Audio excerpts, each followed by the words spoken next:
focus back on relationship. Kaya sabi ko nga po kanina, kasi ang isang tao po kasi, pag wala na pong relasyon sa Lord, maging ang pagpupuri niya ay namamatay.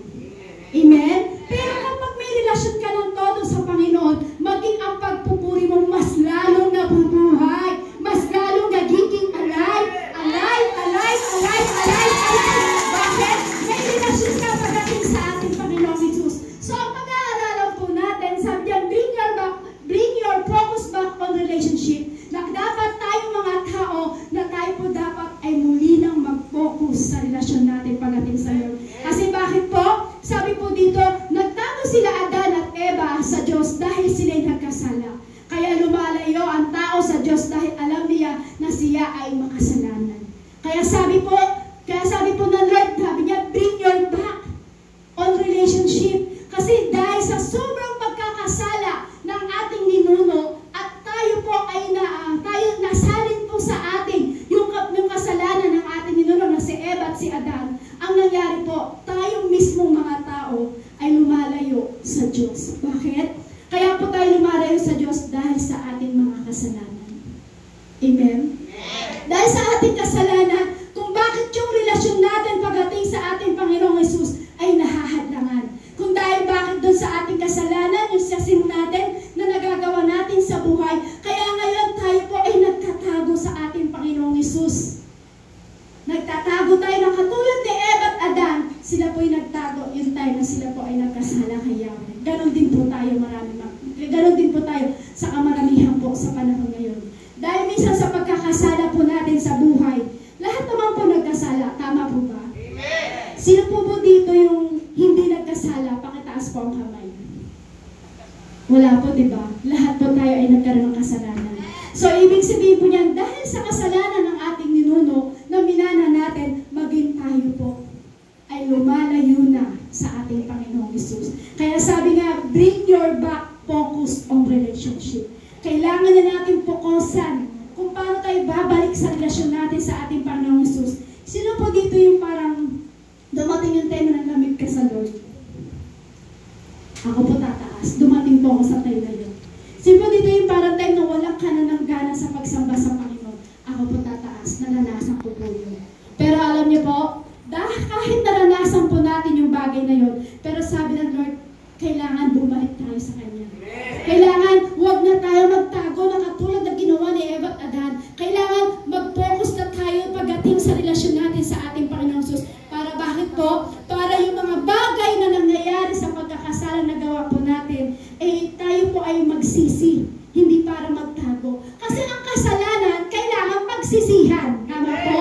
Hindi kailangan pag nagkasala ka, magtatago ka na lang. Kailangan i-repent yan. Pero alam niyo po, kamaramihan po sa tao, hindi kilala ang Diyos. Sabi nga po dito, karamihan sa mga tao sa daigdig, hindi lubos na kilala ang Diyos.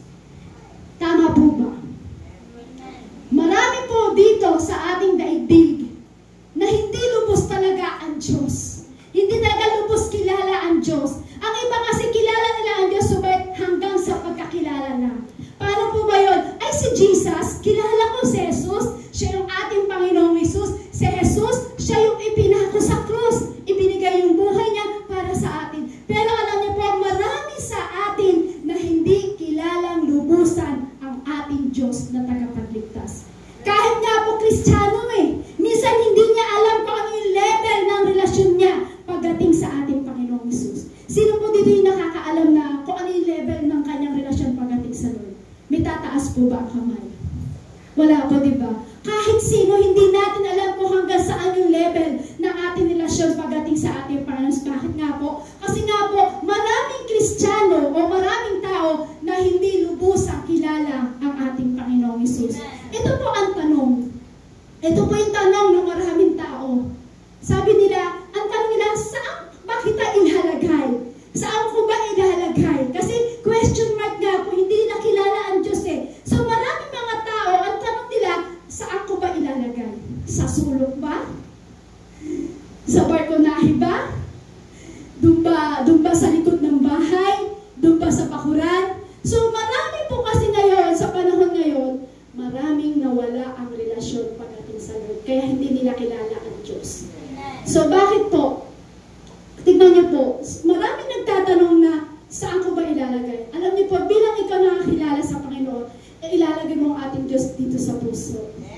Amen? Sa puso natin ilalagay ang ating Panginoon. Kung kilala mo ang ating Diyos, sa puso mo siya ilalagay. Kasi tignan niyo po, kadalasan, hindi po alam ng ibang tao na ang pagkamatay po ng ating Panginoong Jesucristo sa krus. Hindi nila alam kung ano yung dahilan kung bakit ipinako si Kristo sa krus, kundi nila maraming sa ating mga tao, sa ating mga niligtas ng Diyos, hindi natin alam ano bang dahilan kung bakit namatay si Kristo at bakit pinako si Kristo sa krus.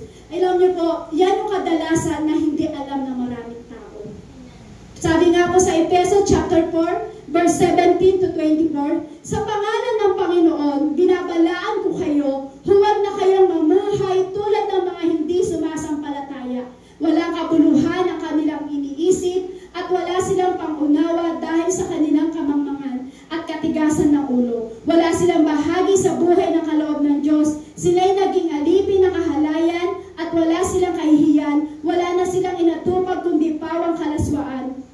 Hindi ganyan ang natutunan ninyo tungkol kay Kristo. Napakinggan na ninyo ang aral ni Jesus at natutunan ninyo ang katotohanan na nasa Kanya. Iwan na ninyo ang dating pamumuhay. Hubarin na ninyo ang inyong dating pagkatao na nasisira dahil sa masasamang pagnanasa. Verse 23, magbago na kayo ng diwa at pag-iisip at ang dapat ninyong isuot ay ang bagong pagkatao na nilikha ng kalarawan ng Diyos at nahahayag sa matuwid at banal na pamumuhay ayon sa katotohanan. Tingnan niyo po, sabi po dito, magbago na daw po tayo. Sabi mo sa iyong katabi, magbago na tayo. Magbago na tayo. Sabi ko, magbago na tayo ng diwa at pag-iisip. Bakit po? Kasi bilang ikaw ay niligtas ng Diyos, ay bago ka na. Bilang ikaw ay niligtas ng ating Panginoong Hesus, dapat bago na yung diwa mo. Dapat bago na yung laman ng ating isip. So sabi nga po dito sa verse 24, at ang dapat ninyong isuot ay bagong pagkatao. Amen?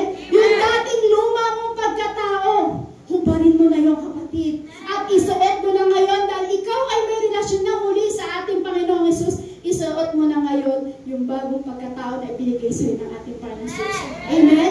Yung pagkatao na nilikha na kaanyo ng ating Panginoong Jesucristo. Amen? Kasi gusto po natin minsan alagaan yung buhay po natin. Tama po ba?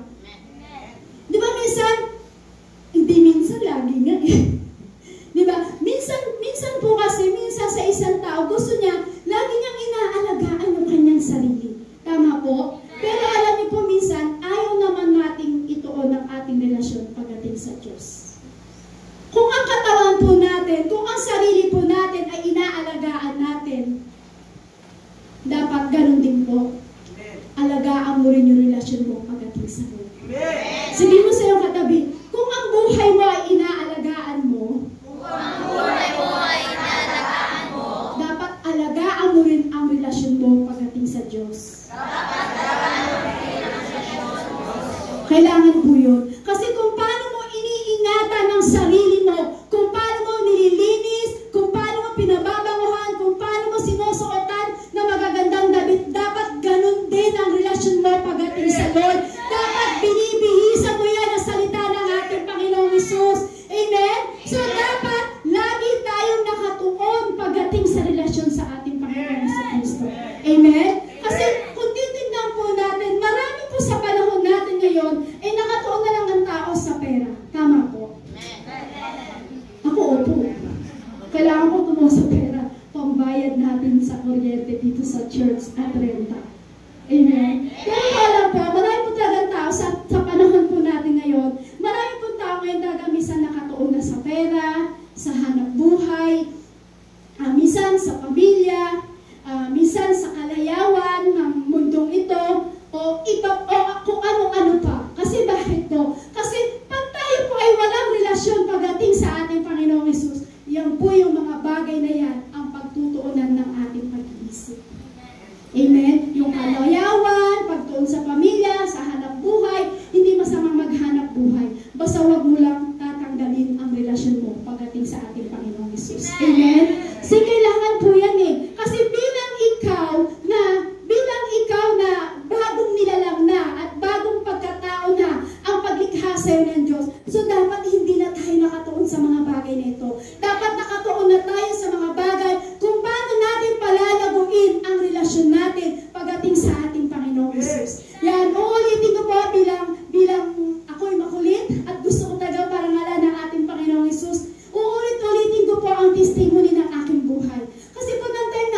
dati talaga, hindi ko po kilala ang Diyos. Hindi ko pa kilala ang salita ng ating Panginoong Hesus. Kumbaga, ang lumang pagkatao ko pa yung nakasuot sa akin. Alam niyo po, ang gulo-gulo ng buhay ko talaga. Nakatuon ako sa mga bagay na ito. Nakatuon ako kung paano kikita ng pera. Nakatuon ako kung paano ko maghahanap buhay. Nakatuon ako sa iba't ibang kalayawan ng mundo ng time na hindi pa ako binibihisan ng bagong pagkatao ng ating Panginoong Hesus. Ang pangit ng buhay ko. Pero alam niyo po, nang nakilala ko ang Diyos, nakilala ko ang salita ng Diyos, may isang awit. Alam niyo na to kasi ito yung laging laman ng aking preaching. Kasi gusto ko po kung paano po ako binago ng ating Panginoon. Itong awit na ito yung nakapagpabago sa akin. Itong awit na ito yung parang yung dating lumang pagkatao ko. Parang nakita ko na talagang walang patutunguhan, walang pupuntahan. Pero dahil sa awit na ito, doon ako nabuhay. Doon ko nakita na kailangan pala hubarin yung lumang pagkatao po natin. Sige po, pakinggan niyo po yung kanta nito at damahin niyo po ito. Araw sa amin ang buhay ko, halaman ko saan tungo. Buhay ko dati, naglalaro sa hangin, walang patutunguhan. Ito, ako'y gulong-gulong.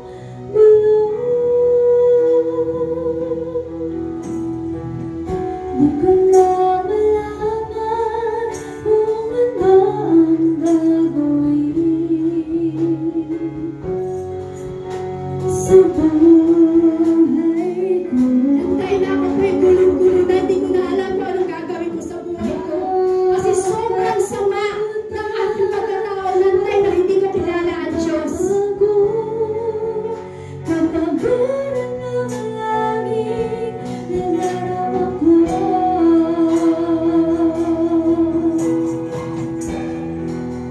Kami ko ang naging dahilan. Naghahanap na yung time nagulong-gulo yung isip ko at puro kalayawan ang ginagawa ko doon sa lugar ng Manila. Siyang masamang is oras ng gabi, nasa disposal ako, nakikipag-inuman. Hindi ko alam kung saan tutungo yung buhay ko. Nasaan kaya ako? Pero kung pag wala mo ang Diyos sa buhay ko, nasaan ka ba ngayon?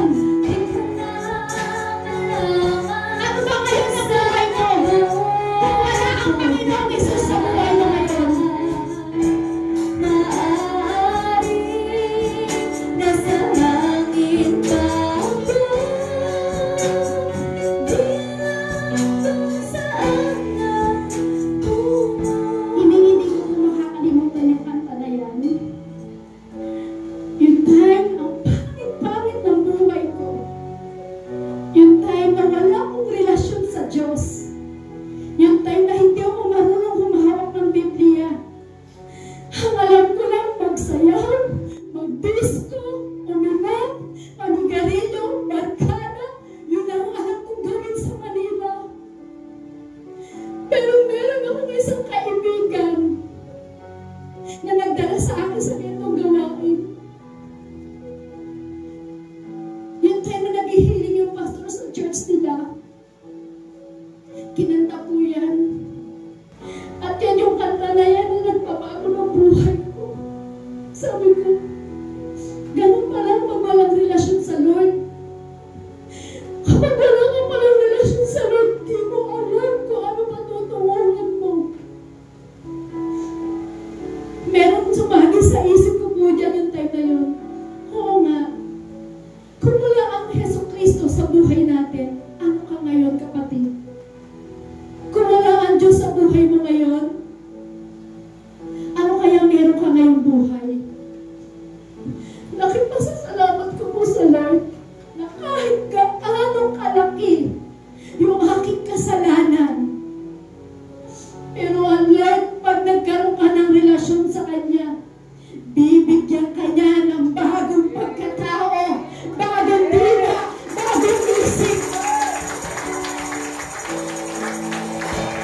hindi ko po makakalimutan yung kanta na yan.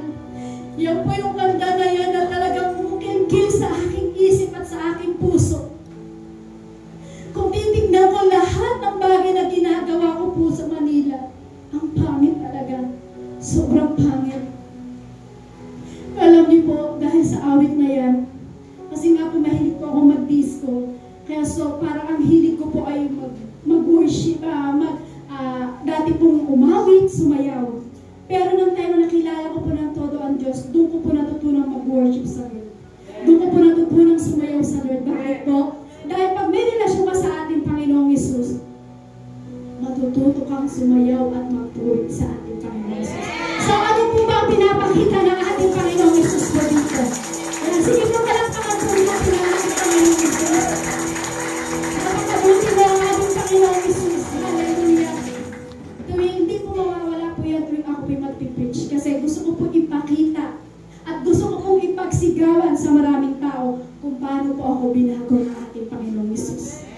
Amen? Bakit po? Kasi sabi po ng ating Panginoong Hesus, gaano man kapangit yung buhay mo, gaano man kapangit o kasama ang pamumuhay ng isang tao, kayang gawing maganda ng ating Panginoong Jesucristo. Imagine niyo po, i-imagine niyo po, huwag niyo po akong tignan ngayon na parang bilang isang sister na Mary Ann.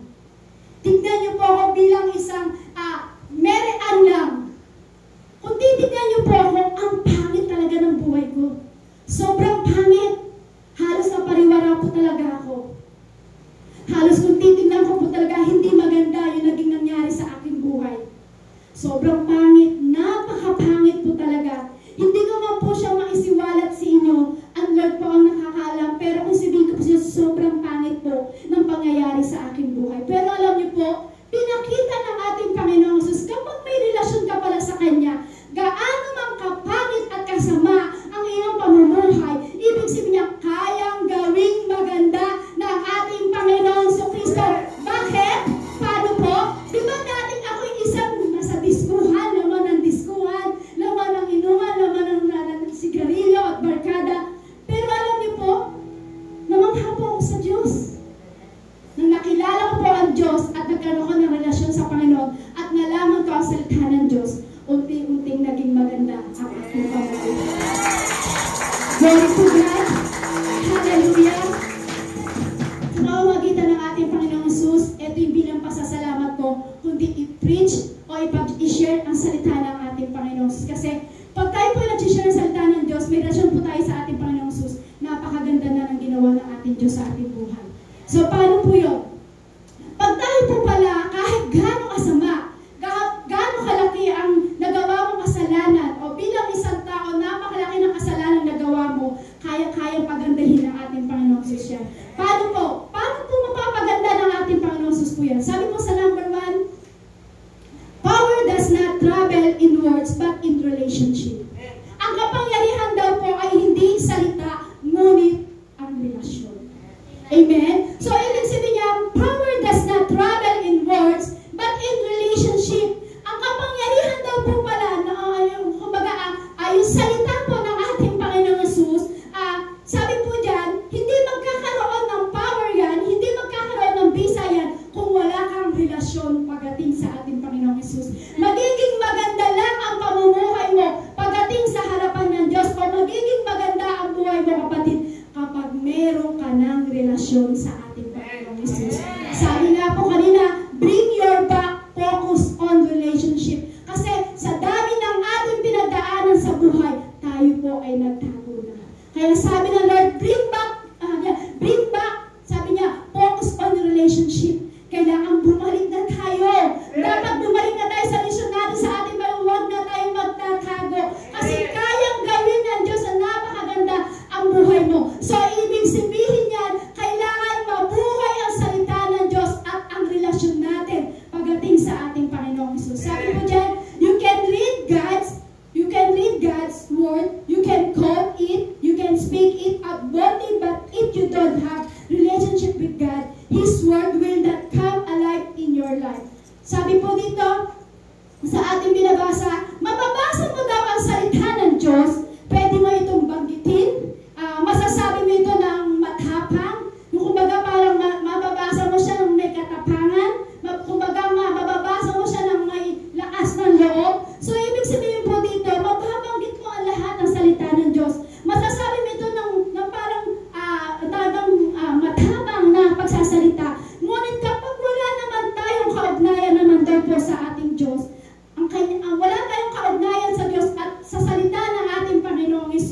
hindi ito mabubuhay sa buhay mo.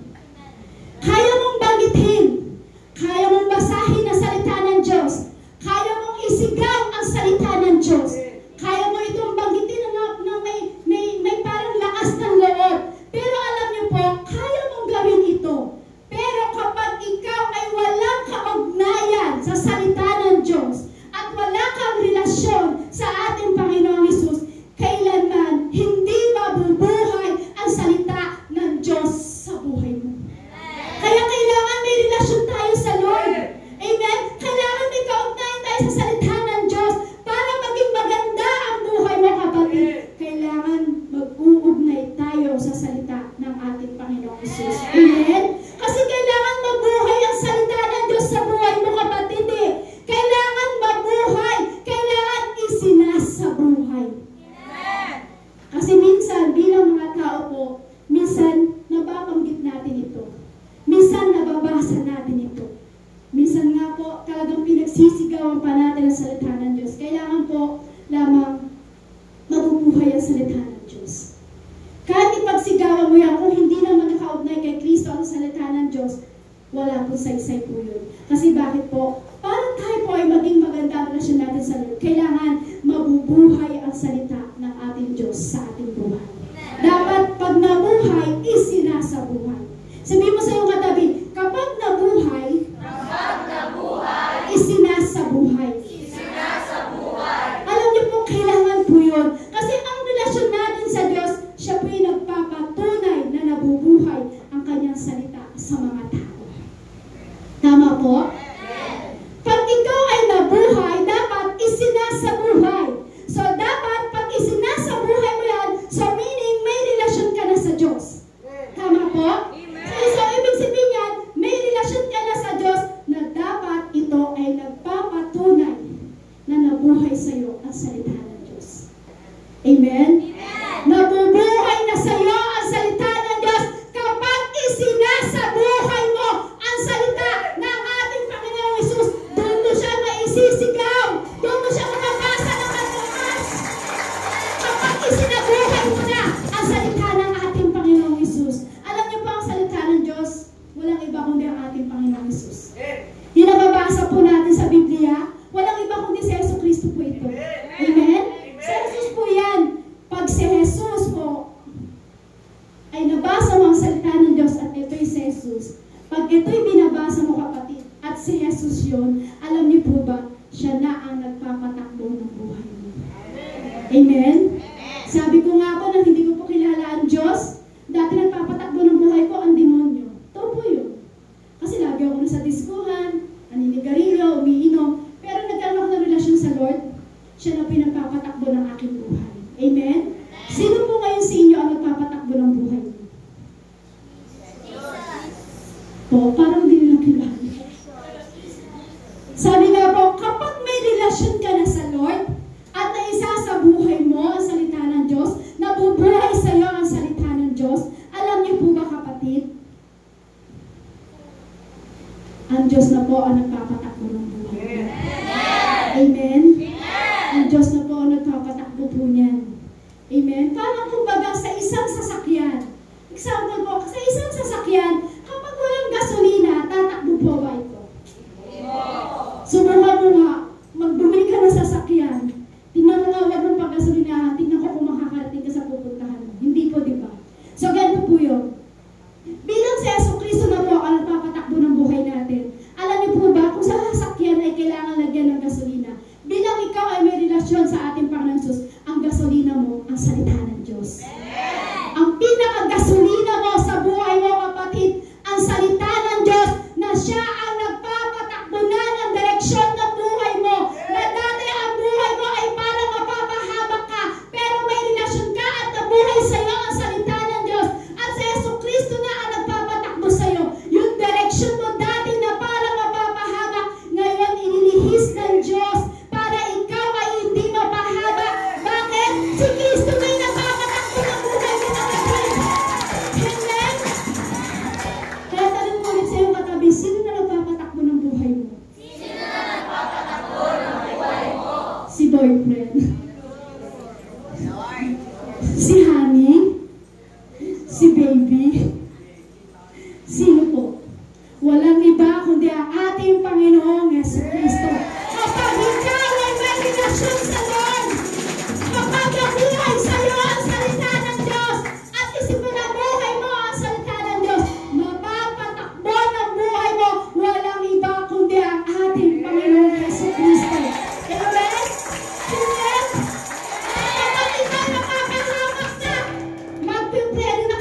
si Jesus para ikaw ay hindi matuloy.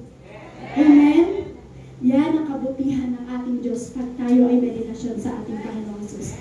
Number 2, relationship gives you the power to obey God's word. Sabi po dito, ng una, kailangan mabuhay sa atin at isapamuhay natin ang salita ng Diyos. Ngayon naman po, pangalawa, kailangan para maging maganda daw po ang buhay natin sa ating Panginoong Jesus. Dapat ang relasyon natin sa ating Panginoon ay nagbibigay sa atin ng kapangyarihan para sumunod sa inuutos ng ating Diyos. Amen? Kanina, pinaganda ng Diyos dahil nabuhay ang salita ng Diyos sa atin. So, parang mas lalong gumanda ang ating relasyon pagdating sa Lord. Ang relasyon natin ay dapat nagbibigay po yan ng kapangyarihan para sumunod ka sa ating Diyos. Sabi nga po, kapag may relasyon ka sa Diyos, yan po ang nagbibigay sa atin o nagtutulak sa atin para tayo ay sumunod sa Diyos. Halimbawa po, di ba pag ikaw ay nag-asawa na lang kasi pag boyfriend, girlfriend, hindi pa eh. Pag ikaw ay nag-asawa, kasal na kayo at nagsama na kayo sa isang tahanan, di ba po minsan ang lalaki kapag sinaway niya ang kanyang asawang babae, ito'y sumusunod sa kanya. Sumusunod po ba kayo sa mga asawa niyo? Amen. Siyempre, kasi nagpasakop po tayo. Amen? So, ibig sabihin niya, may relasyon tayo. Meron po ba dito nag-asawa na wala siyang relasyon sa asawa niya? Meron po ba? May magtataas po ba ng kamay? Wala po, di ba? So, ibig sabihin, kaya ka na nagpakasal kasi meron kang malalim na relasyon sa asawa mo. Amen? So, ibig sabihin yan, dahil meron kang malalim na relasyon sa asawa mo, yun ang nagbibigay o nagtutulak sa'yo para sumunod ko ano ipinagbabawal ng asawa mo. Amen? Ganon din po ang Lord. Kapag meron kang malalim na relasyon sa Lord, kapag may malalim kang relasyon sa Lord, yun dapat yung nagtutulak sa'yo. Yun dapat yung nagpupush sa'yo na para sumunod. Sabi nga, obey God. Obey God. Kasi kung wala kang deeper, lalim. Kapag wala kang deeper love, wala kang deeper love, humagot si sister. Ayan, sige, babalik po tayo. Hayaan niyo po muna yung asawa niyo. Babalik din po yun. Po? Ay, hindi na babalik. Ayan, hallelujah. Yan. Kapag tayo po ay may deeper relasyon pagdating sa Lord, may deeper relationship ka pagdating sa Panginoon, ito ang nagtutulak sa'yo. Kung ano na yung bagay na inuutos ng Diyos sa'yo, ito ang magpupus sa'yo na para sumunod. Amen? Kasi may relasyon ka eh. May malalim. Sabi mo, malalim. Malalim! Yes. Parang balon. Amen? Kapag may malalim na relasyon tayo sa Lord, ito yung magtutulak sa atin para sumunod sa mga bagay na inuutos sa atin ng Panginoong Hesus. Sabi nga po sa Genesis chapter 12 verse 1 to 9, sinabi ni Yahweh kay Abraham, lisanin mo ang iyong bayan, ang tahanan ng iyong ama at mga kamag-anak, at pumunta ka sa bayang ituturo ko sa iyo, pararamihin ko ang iyong mga anak at apo, at gagawin ko silang isang malaking bansa, pagpapalain kita at gagawin kong dakila ang iyong pangalan, at ikaw ay magiging pagpapala sa marami. Ang sa iyo'y magpapala ay aking pagpapalain. Ang ganda po nito, sabi po dito, ang sa iyo'y magpapala ay aking pagpapalain, at ang sa iyo'y sumumpa ay aking susumpain. Sa pamamagitan mo, lahat ng mga bansa ay sa daigdig ay aking pagpapalain. Sumunod nga si Abraham sa utos ni Yahweh, nilisan niya ang Haran noong siya'y 75 taong, sumama sa kanya si Lot. Isinama ni Abraham ang kanyang asawang si Sarai at si Lot na napamangkin niya, dinala niyang lahat ang kanyang mga alipin at mga kayamanang naipon nila sa Haran. Pagkatapos nito'y nagtungo sila sa Kanaan. Pagdating nila roon, nagtuloy si Abraham sa isang banal na lugar sa Shechem na malaking puno ng More. Noon naroon pa ang mga Kananeo. Nagpakita kay Abraham si Yahweh na nagsabi sa kanya, ito ang lupaing ibibigay ko sa inyong lahi, at nagtayo si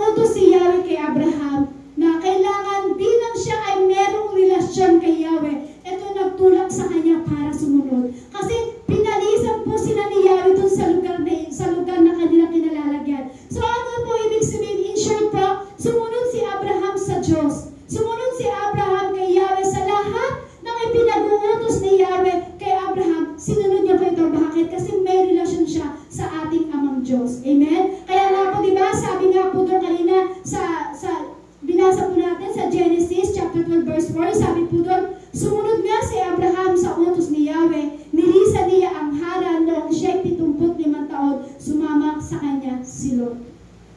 Yung time na yun, maraming bagay na pangyayari sa buhay nila, pero alam niyo po, dahil merong relasyon siya kay Yahweh, ito ang nagtulak sa kanya para ito ay sumunod siya sa ating Panginoon.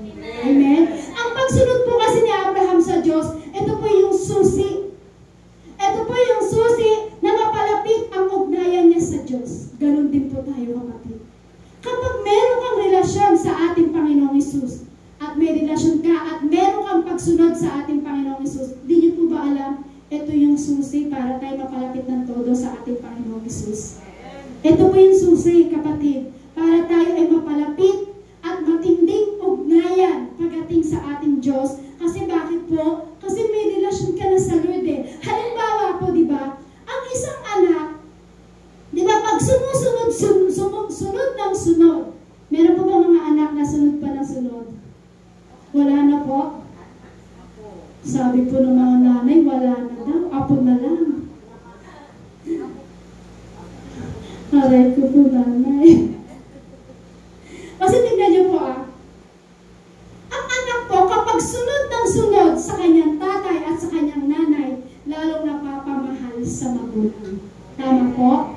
Kapag ang isang anak ay sumusunod ng sumusunod sa tatay, sa nanay, mas lalong napapamahal sa magulang. Ganon din po tayo.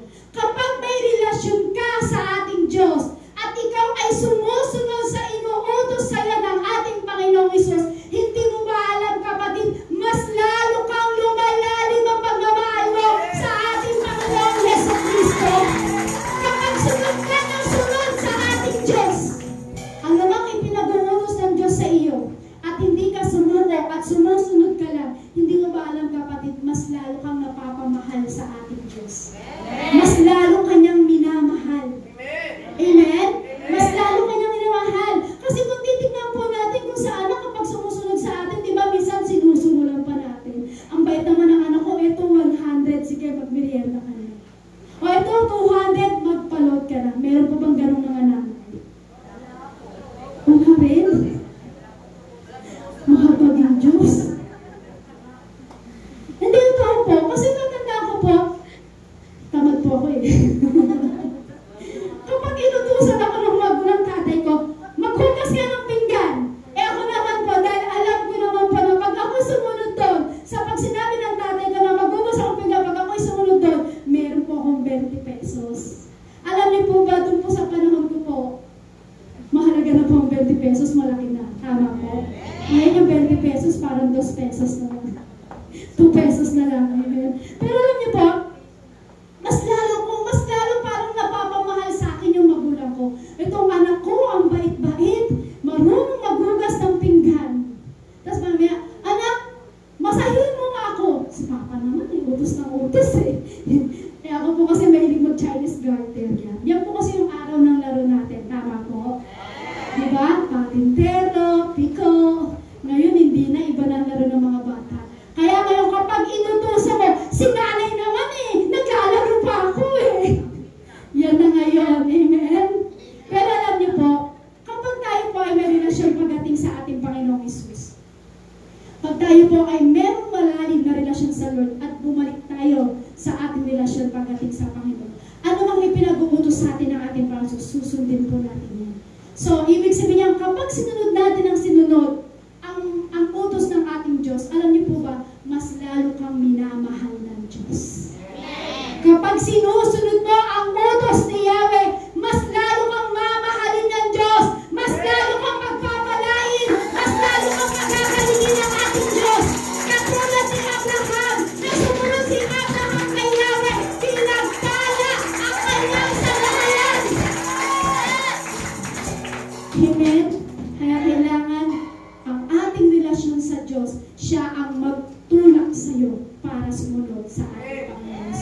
Amen. Sige, palakpakan na po natin ang ating Panginoon Jesus. Number 3, ang bilis po, no? Number 3, sabi po ng una, kailangan maisabuhay o mabuhay sa atin ang salita ng Diyos. Pangalawa, sabi po, kapag ikaw ay may relasyon na sa Lord, ito ang magtulak sa iyo para sumunod. Pangatlo po, sabi diyan, hearing from God's fuels the fire for relationship. Ang pakikinig daw po ng salita ng Diyos ay nagdadala ng alam.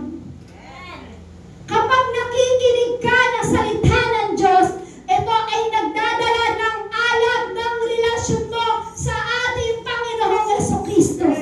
Amen? Kasi kapag nakikinig ka ng salita ng Diyos, nag-aalab. Nagpa-fire. Isa niyo po yan. Black yung black yung heart natin. Hindi siya nagpa-fire eh. Dumilim sa proyekto. No, pero po sa aking tablet yan, nagpa-fire, nagbabaga po talaga. Yan. So bakit po? Kapag tayo po pala ay nakikinig na salita ng Diyos dahil may relasyon na tayo sa Diyos, ito po pala yung nagdadala ng alab natin. Ito pala yung parang nag-aapoy sa atin yung relasyon natin sa Diyos. Kumbaga ikaw, di ba, pag may asawa ka, di ba, mainit ang pagmamahal mo. Di ba, nung bagong kasal pa lang kayo, nagpa-fire, nagbabaga, na kahit buhusan mo ng tubig na malamig yung uling, hindi mawawala yung baga. Ganun po, di ba, ganun ka-fire. Ngayon po kaya.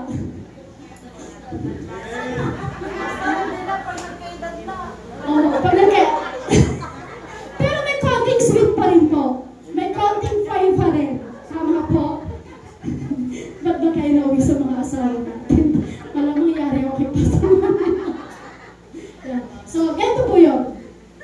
Kapag tayo pala ay nakikinig sa salita ng Diyos at nataniman ka na ng salita ng Diyos at nabuhay sa'yo, ito pala yung nagdadala ng alab mo pagdating sa relasyon mo, pagdating sa Lord.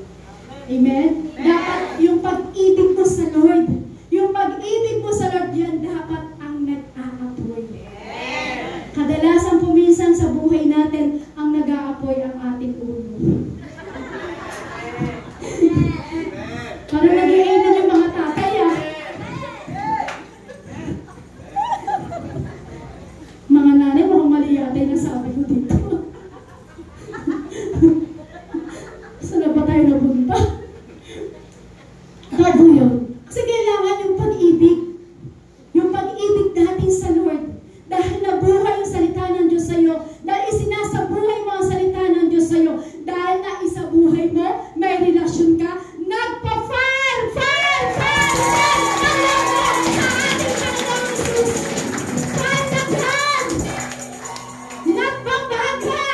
Ito ang nagtutulak sa'yo para umalag ka kay Jesucristo! Ito ang nagtutulak sa'yo para umalag ka sa salita ng Diyos!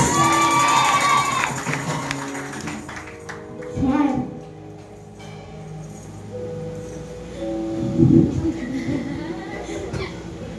Kasi sa panahon po ngayon, nag-iinit po, nagbabaga, ulo daw po ngayon ng mga misis. Sabi nila, pero hindi po tayo papayag doon. Sabi nila, kapag wala daw pera ang misis, nag-iinit na ulo. Hindi po. Amen po dyan. Depende.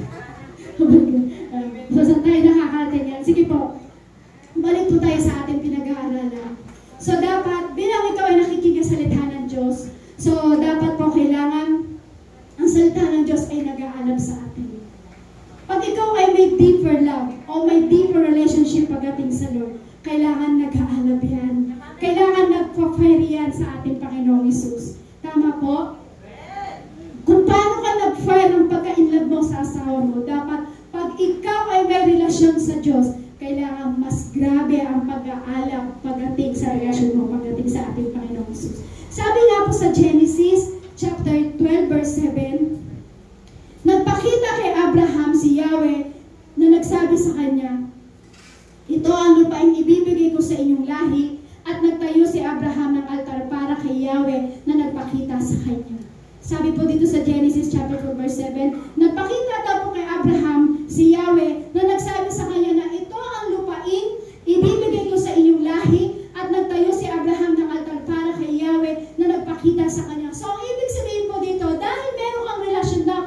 sa Lord na nag-aalam na magpapakita. Hindi na magpapakita kasi pag nagpakita po sa atin ng Diyos, mamamatay po tayo eh. Ano po ginagawa ng Diyos? Nagpaparamdam. Pinaparamdam ng Diyos na minsan sinasabi niya, anak, eto na ang time para pagpalain kita. Anak, eto na yung time para ibigay ko sa iyo kung ano ang pangangailangan mo. Katulad na kay Abraham na nagpakita sa kanya si Yahweh at nagsabi sa kanya, ito ang lupaing ibibigay ko sa inyong lahi dahil may deeper relation ka na pagdating sa Lord at nagkaalab, nag-aapoy na ang pag-ibig mo sa Diyos. Sinasabi sa iyo ng Diyos, magpapakita ang Diyos, hindi magpapakita, magpaparamdam ang Diyos sa iyo sa pamamagitan ng salita niya at sasabihin sa iyo ng Diyos, anak, pagpapalain kita. Anak, eto na yung time para ibigay ko ang pangangailangan mo sa buhay. Alam niyo po, kung tayo po ay sinabihan ng Diyos na yun, kailangan makatayo po natin ang altar ng Diyos. Katulad po, nagpakita kay Abraham si Yahweh na nagsabi sa kanya, ito ang lupaing ibibigay ko sa inyong lahi. At nagtayo si Abraham ng altar para kay Yahweh na nagpakita sa kanya. Ano po ibig sabihin niya? Habang ang Diyos po ay kumikilos, habang kumikilos po ang Diyos sa buhay ni Abraham, yung time na yun, lalo na yung ipinagtayo ang dambana, ang ating Panginoon. Habang nakikita ni Abraham na si Yahweh ay kumikilos sa kanyang buhay, habang nakikita ni Abraham na si Yahweh lahat na nagbibigay sa kanyang buhay, alam niyo po, mas lalong pinagtayo ni Abraham ng dambana si Yahweh. Amen? Ang tanong po, may dambana na po ba ang Diyos sa buhay natin? Saan po ang dambana ng Diyos? Sa puso. Kasi habang nakikita mo kumikilos ang Diyos sa buhay mo, dapat mas lalo siyang tumatayo. Mas lalo mong ipinatatayo ang dambana ng Diyos sa puso mo. Kasi kapag ang taong may relasyon sa Diyos, alam niyo po ba, kapag ang isang tao ay may relasyon po sa ating Diyos, ito po ay tinatayo niya yung dambana ng Diyos po. Tinatayo niya ang dambana ng Diyos, walang iba sa kanyang puso. Kapag may malalim kang relasyon sa Lord, hindi ka papayag na hindi maitayo sa puso mo ang altar ng Diyos.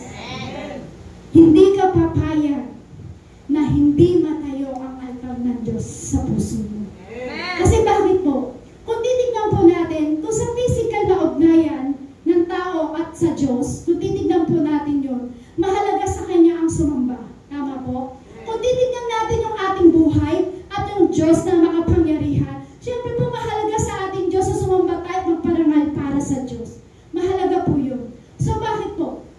Bakit po mahalaga? Bilang tayo isang nasa physical na pagkatao, sa physical na pagkatao po tayo, mahalaga po sa atin na sumamba sa Diyos. Mahalaga po sa atin ang parangalan ng ating Diyos. Bakit? Siya yung nagbigay sa iyo ng relasyon na napakaganda. Siya yung nagbigay sa iyo ng nag-aalab na relasyon na galing sa ating Panginoong Hesus. So, ibig sabihin po niyan, bilang isang nasa katawan po tayo, katawang lupa, kailangan mahalaga po talaga na parangalan natin ang Diyos at ito po ay kailangan natin sambahin ng ating Diyos. Bakit? Kasi sabi ko nga po kanina, kailangan maparangalan mo ang Diyos at kailangan mo sambahin ang Diyos. Kasi bakit po? Sabi ko po kanina, ang salita po ng Diyos, ito po ay yung gasolina.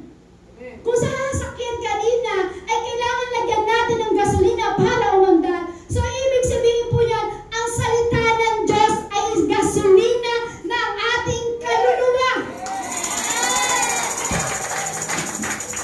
Okay? Kung ang salita ng Diyos ang gasolina ng ating kaluluwa, alam niyo po kung bakit? Bakit kailangan ang salita ng Diyos ay maging gasolina ng ating kaluluwa? Kasi dito tayo umaalab sa relasyon natin pagdating sa ating Panginoon. Ito'y umaalab ang pag-ibig mo sa Diyos. Ang salita ng Diyos ang gasolina ng kaluluwa mo. Ang salita ng Diyos ang gasolina ng ating kaluluwa. Ito yung salita ng Diyos na nagpapaalab sa relasyon natin sa ating Diyos. Amen? Kung ang sasakyan kailangan ng gasolina, ang pinaka-gasolina naman ng buhay ng tao, walang iba kundi ang salita ng ating Panginoon Jesus. Para ito, bakit po? Umalap ng todo. Para ito po'y mailabtay ng todo sa Lord. Amen? Kasi kung titignan po natin, kapag ang sasakyan hindi mo nilagyan ng gasolina, hindi ito tatakbo. So, ibig sabihin niya, bilang ikaw na sa pagkatao, o ikaw na sa physical na katawan sa mundong ito, kapag hindi mo nilagyan ng salita ng Diyos ang kaluluwa mo, kapatid, hindi tatakbo yan. Paano po tatakbo? Hindi mabubuhay ang relasyon mo pagdating sa Diyos. Kapag wala ang salita ng Diyos, hindi mabubuhay ang salita ng Diyos sa buhay mo. Kapag hindi mo sinangkapan na salita ng Diyos ang kaluluwa mo, kapatid, hindi tatakbo yan para magkaroon ng malalim na relasyon sa Lord. Kaya kailangan natin para mas lalong lumalim ang pag-ibig natin sa Diyos, ba't di natin kargahan ng salita ng Diyos ang ating kaluluwa? Tama po? Kailangan natin sa ating buhay ang salita ng Diyos. Kung ang sasakyan nagpapakarga ng gasolina, tayo naman sa ating katawan, kailangan nagpapakarga tayo ng salita ng ating Panginoon Jesus. Bakit po? Siya ang magpapatakbo ng ating buhay. Kapag wala po kasi ang salita ng Diyos, ibig sabihin po niyan, kapag wala ang salita ng Diyos sa buhay ng isang tao, hindi ito tatakbo patungo sa relasyon natin pagdating sa Lord. Tama po ba? Ulitin ko po, kapag wala po ang salita ng Diyos sa buhay ng isang tao, hindi ito tatakbo na patungo sa relasyon natin sa ating Panginoong Hesus. Kaya sabi nga po, di ba, kung titignan natin at babasahin po natin yung sinabi po dun sa Matthew chapter 25 verse 1 to 13, ito po yung istorya ng 10 dalaga na may ilawan. Ito po 10 dalaga na may ilawan, sila po ay naghihintay po doon po sa ikakasal na lalaki. Ito pong 5 ay naubusan po sila ng langis. It means po yung ilaw. Kasi kung wala pong langis yun, walang liwanag na sila'y maibibigay. So ano ibig po sabihin po nyo? Doon po sa 5 na yun, naubusan po sila ng langis, yung 5 na yun, ano po nangyari? Hindi po sila nakasama po doon sa lalaking ikakasal. So ano po ibig po sabihin? Kapag wala po ang apoy ng salita ng Diyos sa buhay mo, o wala yung apoy ng salita ng Diyos sa ating buhay, o sa isang tao, hindi siya magkakaroon ng magandang relasyon sa Diyos. Tama po? Kapag walang apoy o walang alam ang salita ng Diyos sa ating buhay o sa isang tao, hindi po ito magkakaroon ng magandang relasyon pagdating sa Diyos. So, kailangan para maging maganda ang relasyon natin sa ating Panginoong Hesus, kailangan pa na kinakargahan natin ang salita ng Diyos sa ating kaluluwa. Bakit po? Sabi po dito, the last, bilis po natin, no? Mahalaga ang relasyon ng tao sa Diyos upang maganap ang nais niya. Kung bakit kailangan natin maglagay ng salita ng Diyos at maitayo yung dambana ng Diyos sa ating puso, kasi mahalaga ang relasyon natin sa Diyos. Kasi kung hindi mo maidadambana ang Diyos sa puso mo, hindi ka magkakaroon at hindi mo pahahalagahan ang relasyon mo sa Diyos. Kaya sabi nga po dyan, mahalaga ang relasyon ng tao sa Diyos upang maganap ang nais na niya. Kung wala kang relasyon sa Diyos, hindi magaganap kung ano ang nais ng Diyos sa iyo. Pero dahil may deeper love ka, may deeper relasyon ka pagdating sa ating Panginoong Hesus, anumang nais ng Diyos sa iyo, magaganap. Anumang nais ng Diyos sa iyo, kapag ikaw ay may deeper relasyon pagdating sa ating Panginoong Hesus, mahalaga ang relasyon pagdating sa Lord. Kasi nga po, sa dami-dami po ng tao, minana natin sa ating ninuno, nang sila'y nagkasala, nagtago po sila. Pero tayo bilang isang binihisan na ng bagong diwa, ng bagong pagkatao, ng bagong isip, dapat pahalagahan mo na ang relasyon mo pagdating sa Diyos. Para bakit? Para maganap anumang nais ng Diyos sa bawat buhay po natin. Amen? Nantay nga ako po, sabi ko nga po sa inyo, na hindi ko alam kung saan tutungo yung aking buhay. Wala akong relasyon sa Diyos. Yung time na nakilala ko ang Diyos at kinadagpo po ako ng ating Panginoon sa pamamagitan ng awit na yon, doon ko pinahalagahan yung relasyon sa Panginoon. At doon ko nakita na pinahalagahan ko po ang relasyon po pagdating ng Diyos, doon ko nakita yung nais ng Diyos sa akin. Hindi ko pinangarap na tumayo sa harapan. Hindi ko pinangarap na mag-share ng salita ng Diyos kasi hindi nga po ako nagbabasa ng Biblia, hindi po ako marunong magbasa ng Biblia. Ngayon, hindi ko nga po alam kung saan po bubuksan, anong verse. Hindi ko po alam. Pero alam niyo po, nang pinasok ko po at pinahalagahan ko po ang relasyon po ng isang tao sa Diyos, doon ko nakita kung ano yung gustong maganap ng Diyos sa buhay. Alam niyo po, di ko alam na ito po yung nais ng Diyos. Kasi ito alam po, sino po nangarap sa atin na gustong mag-share ng salita ng Diyos? Wala po, di ba? May nangarap po ba dito? Wala po, di ba? O meron? Kasi dati lang hindi po natin kilala ang Diyos at wala po tayong relasyon sa Diyos. Hindi natin pinangarap mag-share ng salita ng Diyos. Tama po? Hindi po natin pinangarap po yun. Pero hindi ko akalain, ito pala yung nais ng Diyos. Ito pala yung nais ng Diyos sa buhay ko, kapatid. Yung dating ang pangit ng buhay, dating ang pangit-pangit ng ginagawa, sobrang pangit. Nang time na wala akong relasyon sa Diyos, hindi ko alam kung saan yung gagawin ko, hindi ko alam kung anong patutunguhan ko. Sa sobrang hindi ko alam, gulong-gulo po ako nyon. Pero nang time magkarelasyon po ako sa Lord, nagkaroon po ako ng relasyon sa Lord, at nataniman po ang aking puso ng salita ng ating Panginoong Hesus, doon ko nakita ko anong nais ng Diyos. Alam niyo po kung ano po yun. Pag ikaw ay may relasyon sa Diyos,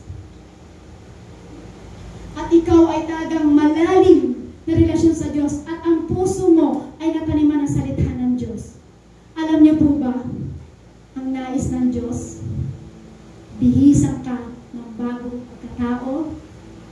Yung dating pagkatao na napakapangit, na napakasama, pero dahil ang nais ng Diyos sa iyo, dahil may relasyon ka sa Diyos, ang nais ng Diyos sa iyo, palitan ka ng napakagandang pagkatao. Ang nais pala ng Diyos sa atin pag tayo ay may relasyon pala sa Kanya, yung dating pangit na pag-iisip, na kung ano-ano ang laman ng ating isip, puro galit, laman ng ating isip, puro kalaswaan. Pero dahil binihisan ka ng Diyos ng bagong pagkatao at may relasyon ka sa Diyos, lahat ng pangit na laman ng ating isip, binago na. Amen? Yan pala ang nais ng Diyos sa atin. At higit sa lahat, kapag may relasyon ka pala sa Diyos, ang nais pala ng Diyos sa atin, hindi ka mapahamak, kundi magkaroon ka ng eternal life! Yan ang nais ng Diyos sa iyo, kapatid! Buhay na walang hanggan! Nais ng Diyos sa iyo! Kapag ikaw ay may relasyon sa Diyos, ang nais ng Diyos, buhay na walang hanggan! Hallelujah! Yan pala ang nais ng Diyos sa atin! Yung dating napakapangit na buhay, na dating ang laswa-laswa ng ating kaisipan, pero dahil may relasyon ka sa Diyos, dahil nais ng Diyos na ikaw ay magkaroon ng buhay na walang hanggan. Kaya kapatid, ba't di natin lagyan ng salita ng Diyos ang ating puso? Yan ang gusto ng Diyos sa atin. Bilang ikaw ay may relasyon sa Diyos, sabi nga po, bring your back focus and relationship. Kung dati nawala yung pag-ibig mo, kung dati nawala yung relasyon mo pagdating sa ating Panginoong Hesus, ang nais ng Diyos yung kapatid pinaparating sa ng Diyos, kapag muli mong ibinalik ang relasyon mo sa Diyos, ang gusto maganap ng Diyos sa iyo ay napakagandang buhay. At buhay na walang hanggan ang nais ng Diyos sa atin. Sige po, tayo po'y magsitayo at sama-sama po natin pagsaluhan po ang